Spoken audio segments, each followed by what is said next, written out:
Esta es Cristiandad, luchando para que Cristo reine.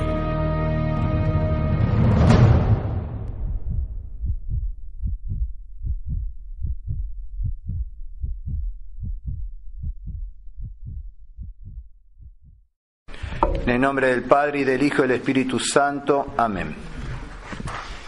El Evangelio de este 20º domingo, después de Pentecostés, es tan interesante por la historia que nos narra, que nos recuerda, como por la lección que contiene.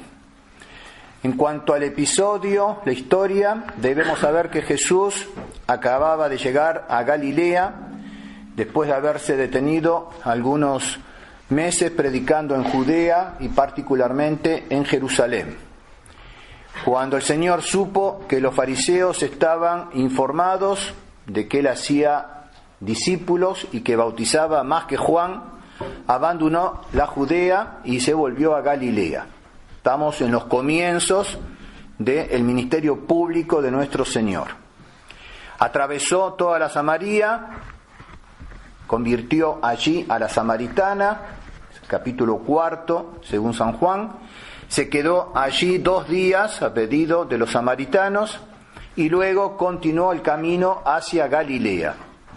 Y cuando llegó, fue recibido por los galileos que habían visto todas las grandes cosas que había hecho en Jerusalén durante la fiesta. Y nuestro Señor fue a Caná de Galilea, donde había convertido el agua en vino. Y pronto se divulgó por toda esa región la noticia de que Jesús estaba allí en Caná. En Cafarnaúm, que dista de Caná unos 25 kilómetros, había un oficial o ministro del tetrarca Herodes Antipas, por eso el Evangelio dice un régulo, un reyesuelo, que tenía un hijo mortalmente enfermo de una fiebre maligna. Piensan algunos, no sin fundamento, que este funcionario era aquel Cusa, administrador de Herodes, cuya mujer Juana era una de las piadosas matronas que seguían y socorrían con sus limosnas a nuestro Señor. O sea que conocía ya a nuestro Señor, o después de su conversión fue que su esposa comenzó a seguirlo. Pues bien, sea lo que fuese de esto, al enterarse el régulo de la llegada de Jesús a Caná, partió al instante desde Cafarnaúm hacia Caná, para rogarle al Señor que se dignase descender a su casa y curar a su hijo. La aflicción del Padre, como vemos en el Evangelio, conmovió el corazón de nuestro Señor, pero la poca fe del régulo necesitaba de un correctivo. Y por eso nuestro Señor dice al oficial: si no vierais milagros y prodigios, no creéis. Ciertamente que el régulo había entendido, había escuchado la fama de nuestro Señor, todo lo que había hecho en Jerusalén, y viene a pedirle un milagro. Pero nuestro Señor le dice: si no vierais signos, si no vierais cosas manifiestas, hechos extraordinarios, no creéis. Sobresaltado por esa reprensión y más temeroso todavía acerca de la vida de su hijo, le dice ansiosamente a nuestro Señor: Señor, desciende antes de que muera mi hijo. Como que no escuchó la reprensión y le pide ansiosamente que baje. Vencido por fin Jesús por el dolor, por las súplicas del Padre, le dice: vete, anda, tu hijo vive. Y San Juan, como hace muchas veces en su Evangelio, precisa la hora en que eso fue dicho. Era la hora séptima, es decir, para nosotros, las 13, la 1 de la tarde. Y el hombre dio fe a la palabra de Jesús y partió hacia Cafarnaúm. Y a la misma hora el hijo se vio completamente libre de la fiebre. Cuando los domésticos del oficial pudieron cerciorarse de que realmente el hijo se había salvado, de que no era una mejoría pasajera, sino que realmente estaba bien, salen al encuentro de su Señor para anunciarle que su hijo ya está bien. Y dice el evangelista que amo y criados se encontraron al día siguiente, cuando el oficial estaba de vuelta para su casa, y al enterarse de la salud de su hijo, preguntó a los criados a qué hora había comenzado a bajar la fiebre. Y le dicen, ayer a la 1. Y al oír que era precisamente la misma hora en que Jesús le había asegurado que su hijo vivía, se persuadió por fin plenamente de que el Señor le había dado la salud a su hijo, y dice el evangelista, creyó en Jesús él y toda su familia. Pasemos a la lección. Esta es la historia, lo que nos dice, lo que nos narra el evangelista. Pasemos ahora a la lección. Y una de las enseñanzas más hermosas de este evangelio es cuán provechosas son las tribulaciones, las adversidades, para volver los ojos a Dios. La enfermedad de su hijo condujo al funcionario regio hasta Cristo. Y en él encontró no solo la salud de su hijo, sino también, lo más importante, el don de la fe. Y tanto para él mismo como para su familia. Se puede pensar de que si no hubiese ocurrido esa enfermedad de su hijo, no hubiese conocido a Jesús y no se hubiese convertido. Pero como mínimo debemos concluir que con ocasión de la enfermedad de su hijo, conoció a Jesús y obtuvo la fe. La enfermedad de su hijo lo condujo a nuestro Señor y lo condujo a la fe. Y es el dolor el que purifica, el que ilumina, el que perfecciona, el que enriquece. Los dolores, las cruces, las tribulaciones, Dios los permite para purificarnos, para que nos asemejemos al modelo de los predestinados, que es nuestro Señor, que nos redimió con el dolor, por el dolor, a través del dolor. Y por medio de las penas, de las tribulaciones, Dios purifica al hombre de los pecados cometidos. Ellas hacen que el hombre vuelva en sí y vuelva después a Dios. Lo hemos visto hace 2 semanas, el paralítico, cuando lo presentan a nuestro Señor comienza por decirle, confía, hijo, tus pecados te son perdonados. Y aquí lo mismo, Dios permitió la enfermedad de este hijo para que su padre y toda su familia se volvieran a la fe. Así aconteció entonces al hijo pródigo y al régulo, a su familia, del Evangelio de este domingo. Las penurias, las vicisitudes de la vida, los infortunios, vuelven a Dios, hacen que el alma retorne a Dios. Por supuesto, hay que saber aprovechar la oportunidad, como vamos a ver. ¿Cuántos han vuelto a Dios por este medio? Y sin embargo, ¿cuántos, en el infortunio, han blasfemado y se han apartado de Dios? Lo que es el fuego para el oro, el cincel para la piedra, eso es la tribulación para el hombre. El dolor forja a los héroes y forma a los santos. El dolor purifica de los pecados pasados y presentes y precave, cuida, previene de los pecados futuros. Dios cerca con un seto de espinas el camino de los pecadores cuando envía enfermedades y tribulaciones con las cuales los detiene en su camino de perdición. Si ellos saben aprovechar de esa circunstancia, no seguirán adelante en ese camino de perdición. Las tribulaciones también iluminan al alma cegada por las pasiones y por los deleites. Ellas le hacen ver a Dios y a sus santos al mismo tiempo que le muestran la vanidad de las cosas en las cuales estaban sumergidos hasta el momento en que caen en la enfermedad. El dolor es un maestro que enseña. Él forma mártires, genios, hiere el pecho, pero alumbra la inteligencia. Y las pruebas así van disponiendo al alma para el ejercicio de las virtudes, la paciencia, la resignación, la humildad, la bondad, el desprendimiento, etc. Y no solo disponen al ejercicio de las virtudes, sino que también van perfeccionando el alma, y vemos que todos los santos han pasado por esa escuela. El sufrimiento es el camino más corto para llegar al cielo. Aquel malhechor que moría al lado de Cristo en la cruz, le habló desde una cruz a otra cruz, desde un sufrimiento a otro sufrimiento, y obtuvo la conversión. Jesús, no pudiendo olvidar al penitente en el dolor que moría a su lado, le otorgó el paraíso. Hoy mismo estarás conmigo en el paraíso. Y de la cruz voló al paraíso.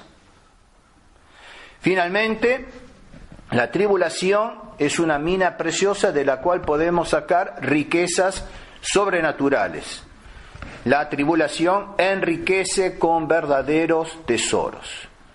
En la medida en que seamos afligidos por las tribulaciones, seremos recompensados y también consolados por Dios. Apareciéndose a Santa Teresa, San Pedro de Alcántara, cuya fiesta hemos festejado esta semana, le exclamó: benditas aflicciones y penitencias que tanta gloria me han procurado en el cielo. Se habían conocido Santa Teresa y San Pedro de Alcántara. Santa Teresa conocía bien las penitencias, los sufrimientos, los pesares del santo, y una vez muerto se le aparece ya glorioso en el cielo. Benditas aflicciones y penitencias que tanta gloria me han procurado en el cielo. Y por otra parte, las aflicciones, las cruces, son señal de predestinación y de filiación divina. Por eso nos enseña San Pablo que Dios a aquel a quien ama, a aquel a quien recibe él por hijo suyo, le prueba con adversidades y con tribulaciones. Y ya lo tenemos en el Antiguo Testamento, tenemos el ejemplo de Job, el ejemplo de Tobías, etc., como las aflicciones son un signo de predestinación. Antes que temerlas, entonces, debemos alegrarnos en las tribulaciones. Y así exclamaba San Pablo: estoy lleno de consuelo, reboso de gozo en medio de toda nuestra tribulación. Ellas nos proporcionan la más bella semejanza con nuestro Señor. Y así el oficial de Cafarnaún, el régulo del Evangelio de hoy, nos enseña que las cruces son, por un lado, inevitables y por otro lado, ventajosas. ¿Por qué? Porque ellas nos despegan de las cosas de la tierra, nos hacen expiar nuestros pecados y nos acercan a Dios. Por lo tanto, no debemos desconfiar en las tribulaciones, en las adversidades, en las enfermedades que Dios nos envíe. Debemos buscar los auxilios divinos, como hizo el régulo, ir y buscar a Jesús, sin menospreciar los auxilios humanos, legítimos, y que Dios ponga a nuestro alcance. Las cruces, los dolores, los debemos aceptar como una expiación de nuestros pecados y para unirnos a los sufrimientos de nuestro Señor. Si sufrimos con Cristo, seremos glorificados con Cristo. Por todas estas razones, en las enfermedades debemos reconocer la mano del Señor que nos amonesta, nos hiere, nos castiga por los pecados. No hemos de angustiarnos en presencia del mal, sino agradecérselo al Señor, porque de ese modo nos da a conocer que se acuerda de nosotros, que no nos ha abandonado. Debemos sufrir el mal con paciencia para que nos descuente algo de lo que debemos pagar a más tardar en el purgatorio, si por misericordia de Dios nos salvamos, Entonces, pasar parte de nuestro purgatorio ya aquí en la tierra. Y conviene que nos dirijamos al Señor con la oración, recurramos a los santos sacramentos que curan nuestras heridas espirituales y que nos dan fortaleza para sostener, para sufrir las corporales. Por otra parte, la diligencia del régulo de Cafarnaún, que se acerca a Cristo a pedir la curación de su hijo, y la recompensa que recibe, nos dan un hermoso ejemplo. En primer lugar, el régulo se apresura a enterarse dónde está Jesús. Él habrá escuchado en Cafarnaún a los que volvían de la fiesta, le habrán empezado a hablar de Jesús, lo que hizo Jesús en Jerusalén. ¿Y quién es este Jesús? ¿Dónde está? Y habrá empezado a averiguar. Se apresuró a enterarse. ¿Qué camino lleva al que alivia los males de los hombres? Y luego emprende un penoso viaje. Soporta todos los sacrificios, persevera en su idea, en su pensamiento. Tiene que ir de Cafarnaún a Caná, esos 25 kilómetros, ascendiendo, por eso dice, desciende, baja. Hay que ascender, hay una distancia bastante interesante desde el punto de vista de altura entre Cafarnaún y Caná. Y al llegar a Jesús le pide con confianza, con humildad, con fervor. Persevera en su petición sin desalentarse por los reproches de Jesucristo. Si vosotros no veis prodigios y milagros, no creéis. Y él pasa de largo de eso, atento a la enfermedad de su hijo, insiste: Señor, ven antes de que muera mi hijo. Ese oficial que ruega así, que implora, que persevera, nos enseña la manera cómo debemos nosotros recurrir a Jesús en nuestras tribulaciones, en nuestras enfermedades, en nuestras dificultades.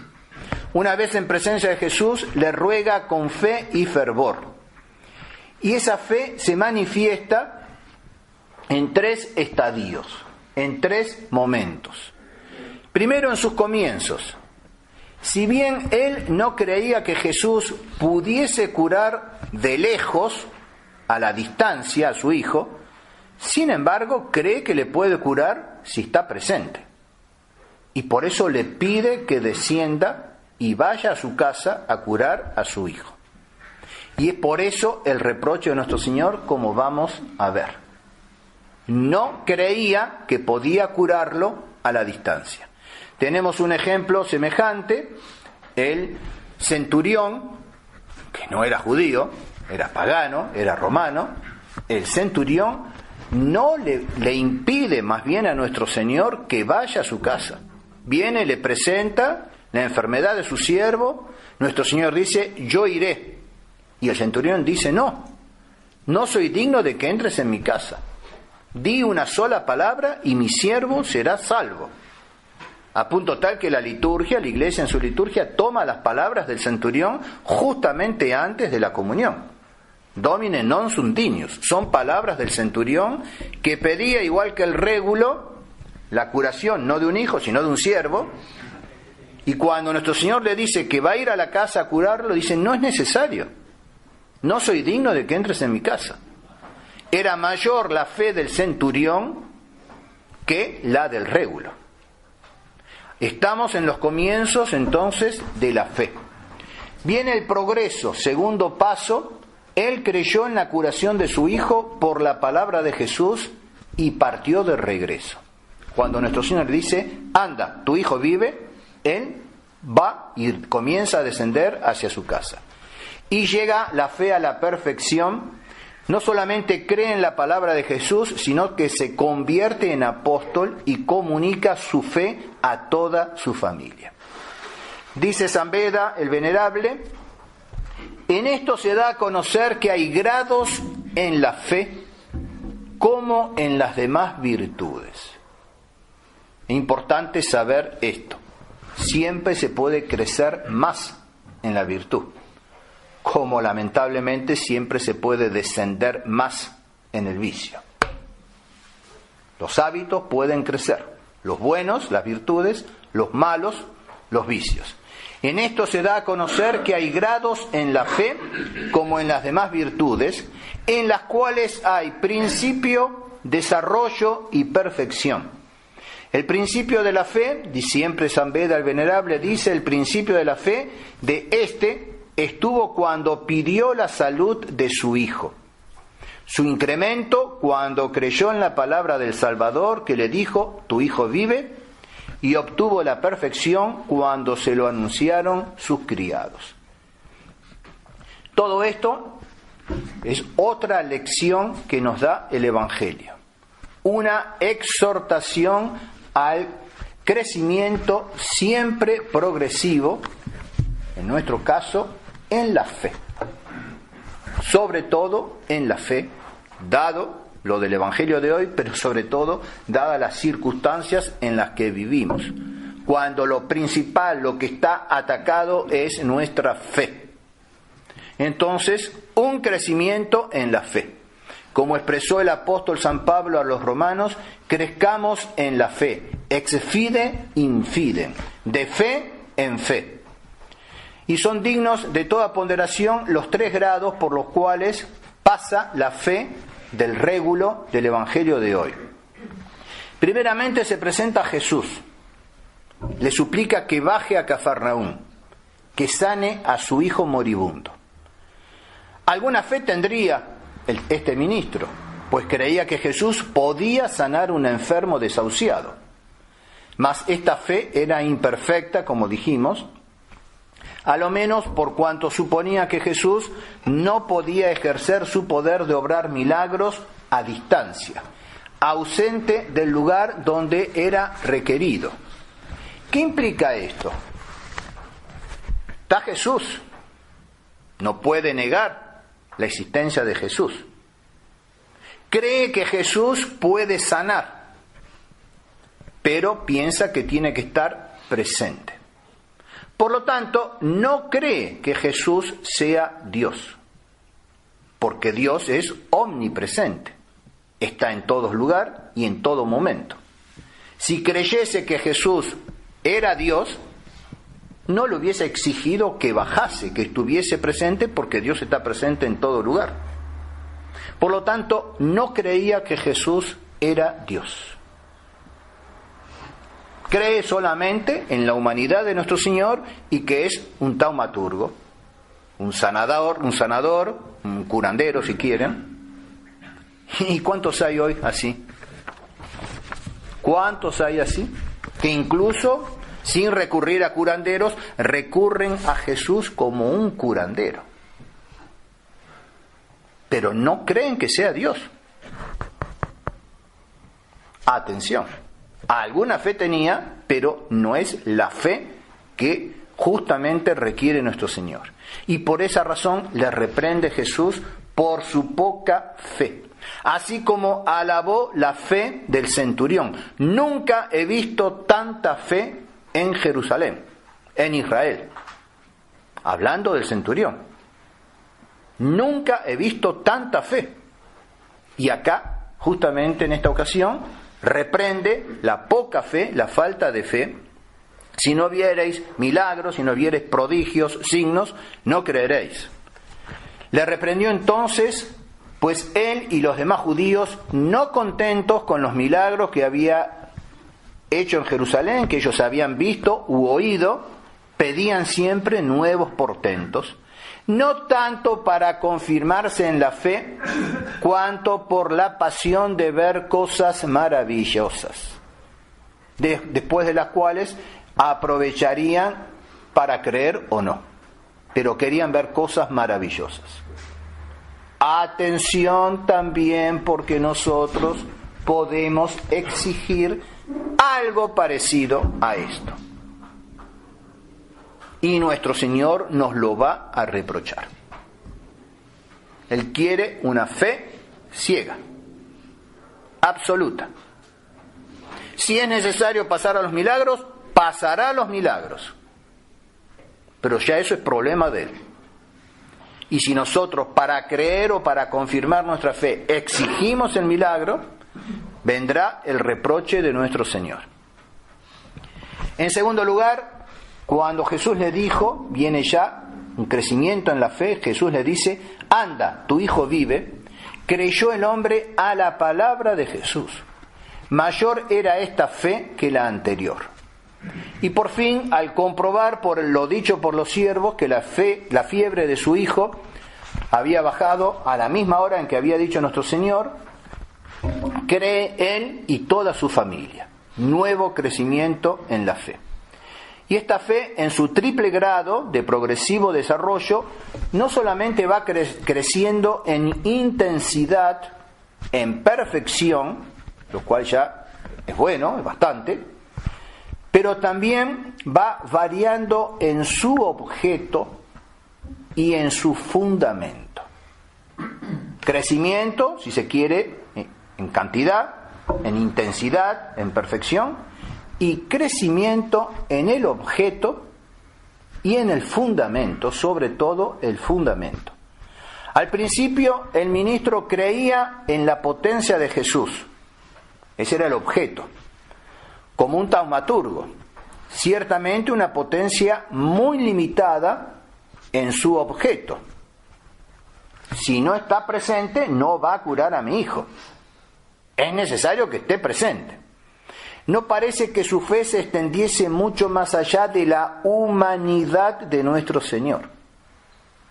Un hombre ciertamente extraordinario, pero hombre al fin, puramente y nada más que hombre. Y de ahí la reprensión del Señor. ¿Cuál era el fundamento o el motivo de esta fe?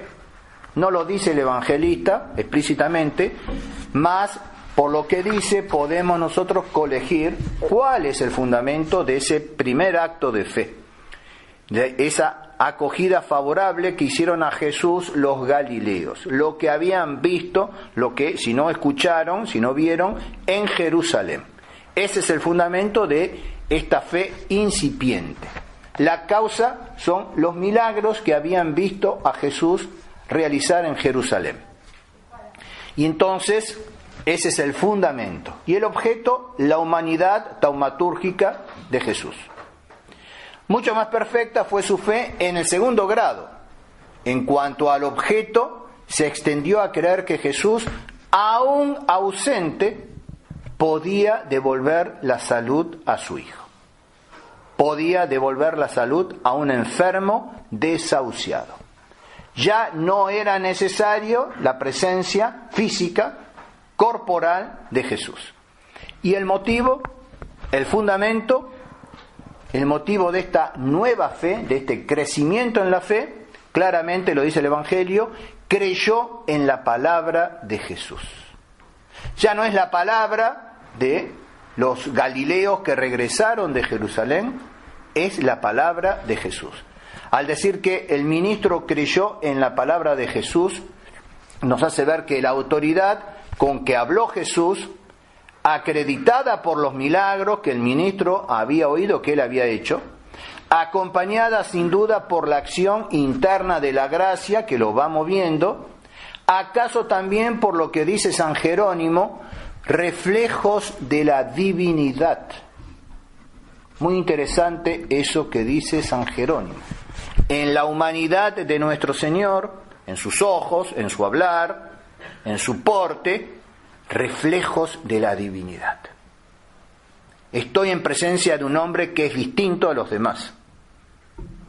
Había escuchado los milagros, ve los reflejos de la divinidad, le dice con certeza, con imperio, anda, tu hijo vive, y su fe crece. El objeto de la fe ahora es que Jesús puede curar a la distancia y el motivo, la palabra de nuestro Señor, que refleja la divinidad. Y puesto que el motivo es aquí universal e ilimitado, podemos suponer también que lo era el objeto que abrazaba la fe. Al menos en cuanto se refería a la potencia milagrosa de Jesús, es universal, puede curar en cualquier lugar, en cualquier momento.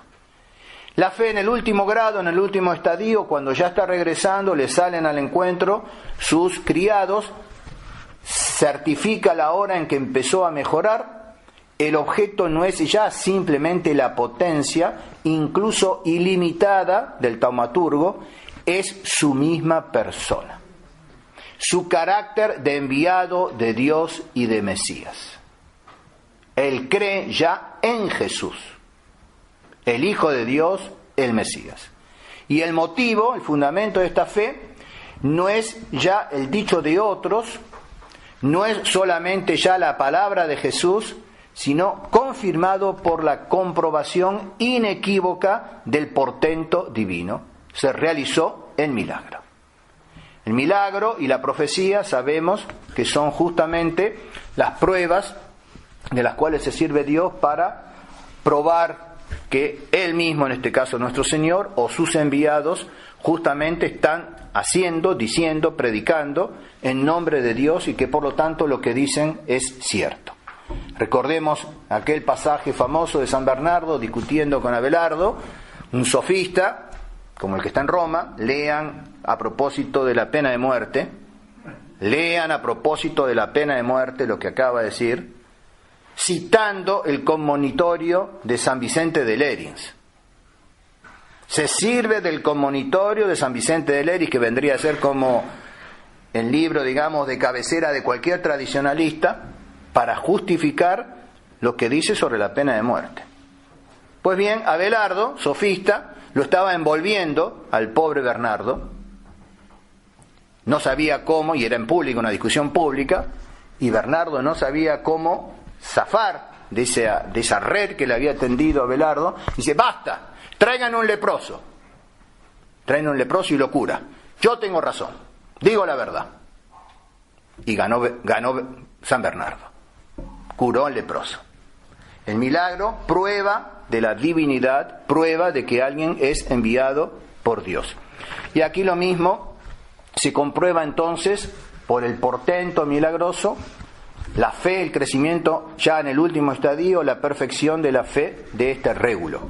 De ahí que esa fe no fue un mero asentimiento intelectual, sino una entrega total de su inteligencia, de su corazón, de su persona, de toda su familia, al Divino Maestro, y que se pone justamente a su servicio a través de la curación de su Hijo.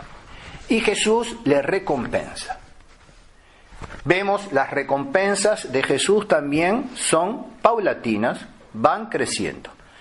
El oficial, en premio de su fe, obtiene la curación de su Hijo muy amado. Obtiene también la gracia de la fe, don más precioso que la misma vida. Obtiene finalmente la bendición divina extendida a toda la familia. El Evangelio no lo dice, pero ciertamente habrá ido mucho más allá, y si lo que dicen algunos comentaristas, su esposa comienza a seguir a nuestro Señor, comienza a hacerse discípula y ministra de nuestro Señor en las correrías del mismo, vaya si ha crecido la fe, si Dios ha bendecido esa familia. Hermosa recompensa de su fe. Y tal es la lección que nos propone la Iglesia hoy a través de este Evangelio. Aprendámosla dócilmente, creyendo también nosotros con plenitud de fe en la omnipotencia de Jesucristo. Tenemos que aprovecharnos del momento de la gracia. La gracia tiene su momento. Si el régulo no hubiese ido a buscar a nuestro Señor a Caná, su hijo hubiese muerto. Si cuando nuestro Señor le dice: ve, tu hijo vive, él hubiese insistido en que tenía que descender nuestro Señor, lo más probable es que ni hubiese curado el hijo, ni él hubiese obtenido la fe. La gracia tiene sus toques, tiene sus momentos. Recuerden lo de San Agustín: temo a Jesús que pasa y no vuelve. Jesús pasa, pero no tiene obligación de volver. Y si cuando pasa no le abrimos la puerta de nuestra alma, de nuestro corazón, pues no tiene obligación de volver y puede ser que no vuelva. Entonces aprovechemos el momento de la gracia. Jesús en Caná. Jesús está en Caná, vamos a Caná.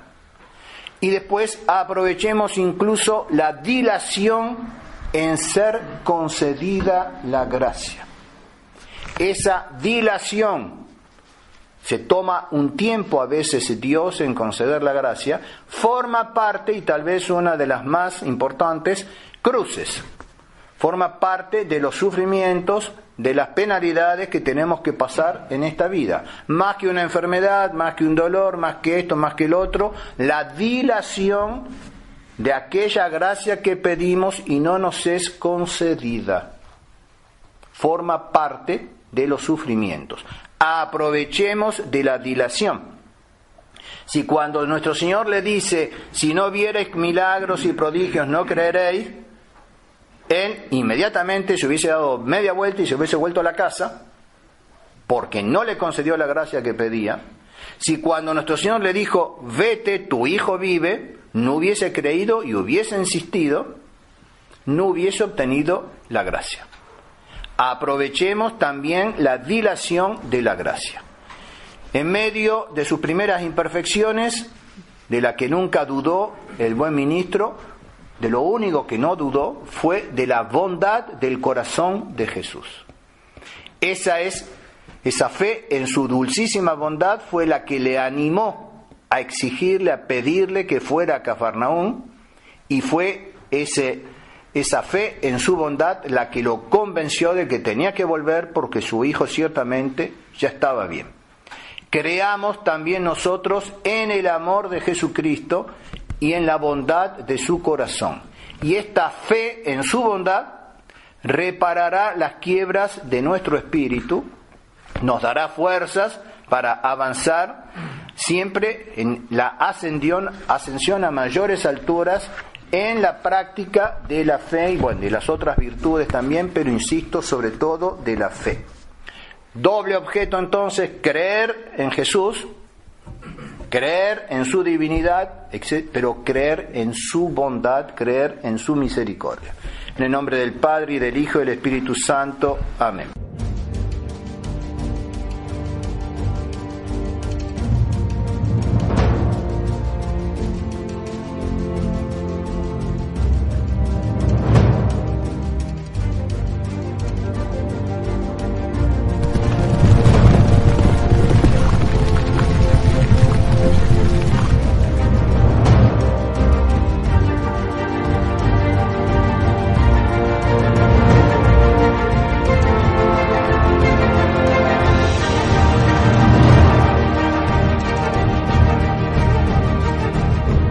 Esta es Cristiandad, luchando para que Cristo reine.